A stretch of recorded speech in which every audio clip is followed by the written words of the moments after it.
Pumped to be joined by a junior hockey veteran in his third USHL season, second with Sioux Falls, a Vermont commit, the captain of the Stampede, Logan Renkowski. Renko, how you doing, man? Doing well. Super excited. Woke up pretty pumped up today and ready to go for this weekend.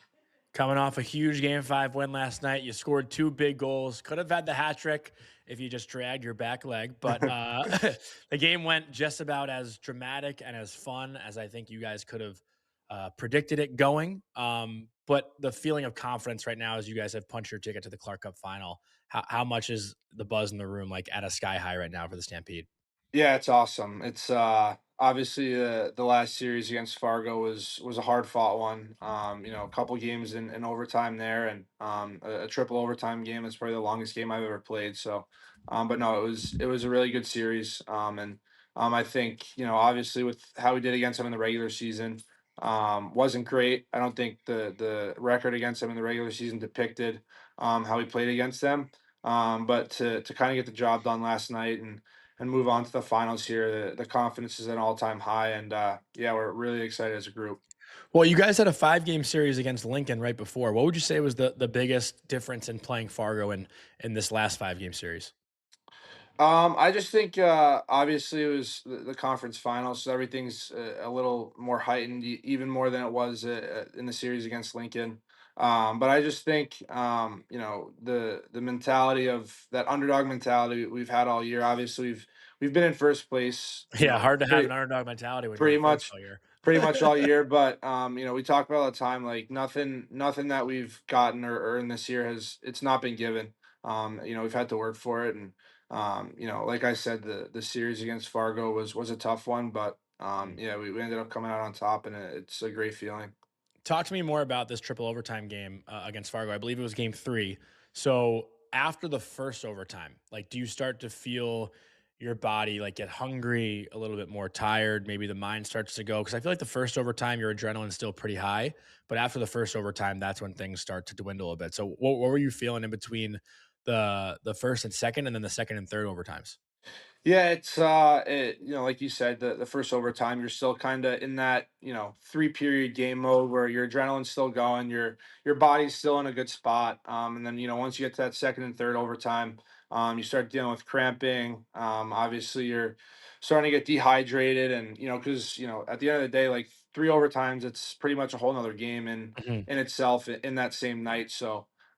Yeah, I mean there was cramping going on, and but our staff was great.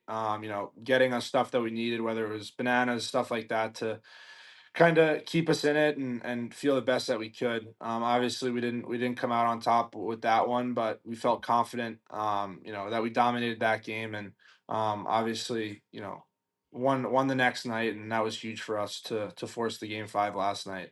What was the weirdest thing you saw someone do in between periods during that game? I would say there was some honey mustard being tossed around. I hate mustard, so I Okay. didn't even look at it. But yeah, there was some mustard being tossed around. I guess that helps with cramping. I'm not really too Like, sure. with a spoon, guys were No, eating like the little like the little packets at like packets? Yeah, the yeah, okay. Chinese food like places that Yeah. those things. But no, yeah, some of that was going on, but nothing too crazy. I mean, just a standard like liquid IVs, water, stuff like that. So nothing Mhm. too crazy. Alright, let's talk about you a little bit.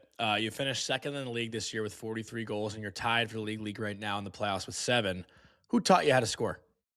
I mean, there's a lot of people that have played a role. I think you know the first couple of years that I had in this league, I wasn't able to show my ability to score, and I think something I've prided myself on my entire career has been my shot, and I've really tried to use that as one of my strengths. And I think finally getting the confidence this year from the staff that's here and the work that I put in over the summer.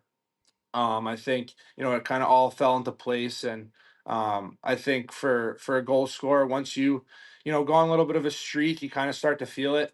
And I think that's what happened for me this year. I just had continued confidence throughout the entire year, and obviously would have like to score even a little more in the first round against Lincoln, and maybe ended a game or two earlier, but it didn't happen. But Mhm. I think we're in a good spot now. But I think yeah, I just think it's a confidence thing. I think I like to watch a lot of the best goal scorers in NHL, Austin Matthews, Cole Caulfield, guys like that, to kind of emulate my game after and kind of do little things that they do. Are you gonna try to have an assist in the final? Yeah, I'm 7 goals trying. 7 I'm goals, no apples so I'm far. try I'm trying, I really am. I don't know what's going on, but, yeah, we'll see. Hopefully, I can get one. I'm sure it'll be on, like, an empty netter or something, but we'll see what happens. Well, I do wanna rewind a little to last year 'cause, you kinda mentioned it, but you did start in the North American League with the Titans, and then you worked your way up to the USHL, but still had some adversity to kinda get through along the way. How much did last year, like, help set you up for the success you're having right now? Yeah, I think if you even go past last year, like my first year in New Jersey, with Craig Doremus, I started that year in Chicago and it didn't work out there. And playing, I've known Craig Doremus my entire life, and kind of going back to that whole confidence thing. My confidence wasn't in a great spot after Chicago, and I think just getting the opportunity that I got with the Titans and going in and playing 20 minutes a night and kind of getting back to the player that I knew I always was. But for whatever reason, the it wasn't being shown on the ice, right? Whether it was a confidence or whatever it might be. So I think those that year and a half in New Jersey really helped me. And then obviously last year, I had a pretty good start in the North American League and um, got an opportunity to come out here. And like I tell everyone, like I came out here, it was almost an accident. There was a couple guys that were at World Junior A Challenge, and um, you know, a couple of my buddies that played here, Ethan Wittenbach, had Mhm. texted Coach Crothers and was like, "Hey, like I got this. One of my friends like plays in the North American League. Like I think he could help us." And came out for a week, had a good week, and I had an okay year last year, not great. Obviously we had an unbelievable team, but I think, coming into this year again, like I talk about all the time with people, like there was no guarantee I was gonna play here this year, right? Like there was 1205s at camp, and it was a battle. And again, I just think my mentality was just have fun. Like it's my last year of junior hockey, and just make the most of it. And the confidence aspect again just built up throughout the start of this year and kind of carried through. So to go from that to then like being named captain, obviously that's kind of like a whirlwind of emotions, obviously, right? Like you're questioning if you're even going to make the team out of camp, and then you get the C thrown on your jersey. Like, can you talk about when Coach Crothers gave you the C, and what were some of the things he expected from you, and maybe how it was presented in front of the team? Yeah, I honestly think the fact that there was no guarantee of me being here and kind of what I had to work through was a big part as to why I have the honor in wearing a letter for this group. I also think the fact that the staff and Coach Crothers kind of trust me with that is also a huge honor. And I love leading this team. There's no better group in the world. I've never been a part of something like this before.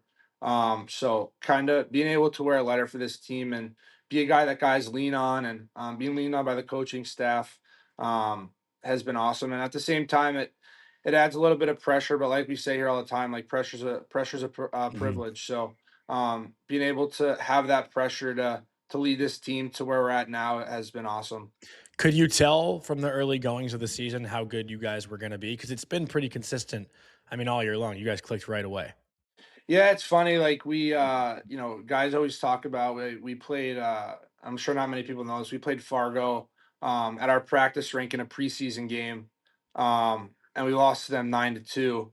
And after that game, I think there was a little bit of questioning, like, hey, like where are we going to be as a team? And we went into Pittsburgh and we lost Chicago and beat Mhm. Green Bay. And I think you know the it took a little bit more time for us to figure out who we were as a group, right? Like we're not going to be a team. Like the way that we win games is we're going to outwork you. We're a super high power offensive team, but that offense doesn't come with outworking other teams and stuff like that. So I think once we figured out our identity and guys, once we got the guys who really wanted to buy into that, is when we took off and became the team we are today. What was that bus ride back from Fargo like the other night after you guys won an OT in game 4 to force the game 5 from Fargo? Yeah, it was a lot of fun. I think we obviously understood that we just won a huge game and forced the game 5 to keep our season alive. But at the same time, we also understood that we still had one more game to win. So Mhm. I would say it was for the first 20-30 minutes it was a loud fun bus ride, and after that I think guys kind of settled back in and turned the page is what you got to do in playoffs, and turned our focus to Tuesday yesterday, and yeah, it was definitely a good one. So with the finals coming up, I'll be there on Friday night at the Denny. But I was talking to Brent Solomon about it last week. Will you invite me to the pizza shop pregame ritual, and can you tell me a little bit more about it? Yeah, absolutely. We started, it's something that started last year. Ethan Wittenbach, when I came out here, introduced me to this place, and being from New York, and playing in the Midwest, there's not too many great pizza spots. So kind of getting introduced to that last year was definitely huge. But yeah, it's something we do every day before a game. There's a group of like 10 guys that goes, and it's not a big place, so we pretty much take up the whole seating area. And we kind of go in there. We're in there for, obviously we eat our pizza. That takes about 10 minutes, but we'll be in there for an hour, hour and a half some days, just kind of talking. And I think that kind of shows why we're so close. Like we sit in Mhm. a pizza place for an hour and a half just talking with each other, instead of going home and playing shell. Like we'll sit in there for hours and just talk because we're a super close group and we love each other. Yeah, you can tell just from hanging out with you guys. But also, I got to ask, because I ask all the Sioux Falls guys this question too. What is your Josiah's game day order? Josiah's game day order. I actually just started. Yesterday was my first day going there on a game day. Um, Oh, really? What were you doing before? I wouldn't, so I've changed up my whole game day routine. I used to, whole regular season I didn't skate, on Okay. morning skate. But starting last week in Fargo, I skated on Friday. Felt Why'd good. you make this change? I don't know. I just felt like I hadn't been feeling great on the first game of the weekend, so I thought I had to change something up. I felt great last Friday, so I figured I'd do it again yesterday. So I skated yesterday, but yeah, yesterday was my first day at Josiah's on a game day. I got 3 scrambled eggs, some well done bacon, and hash browns. Pretty So good order. No, pretty, no side pancakes. no side pancakes, not on game, not on game day. All right. But Well, I've been to the Denny for a few big games. Last night the crowd looked amazing. But what are you expecting this crowd to be like come game 1 on Friday? yeah, I'm pumped. I think, like I've said it in a couple interviews, like the crowds these playoffs have been louder than Wiener Dog Night, and Mhm. it's Wow. half the attendance. I was talking to my parents this morning, like looked up at the clock and there was 35 seconds left, and they were chanting "Let's go hurt," and I had chills running down my spine. Like it's special, just being able to be a part of this team, and really the city. Like they love us and we love playing for them. So we're really excited for Friday, and I'm here in the upper bowl, is open, so should be a fun one. Any message for the fans? Is there gonna be like a whiteout or something? Anything you want them to do? I don't know. I think they're trying to figure something out. I know in past Mhm. years that Sioux Falls has been in the final. They did a blue out and stuff like that. So hopefully they can cook up something pretty cool. But we'll see. Yeah, that'd be sweet. We'll add marketing to your resume. All right. There you But go. Ranko, thanks so much for doing this. Appreciate it, and I'm pumped to see you on Friday. Good luck. All right. I appreciate it. Look forward to seeing you. Thank you.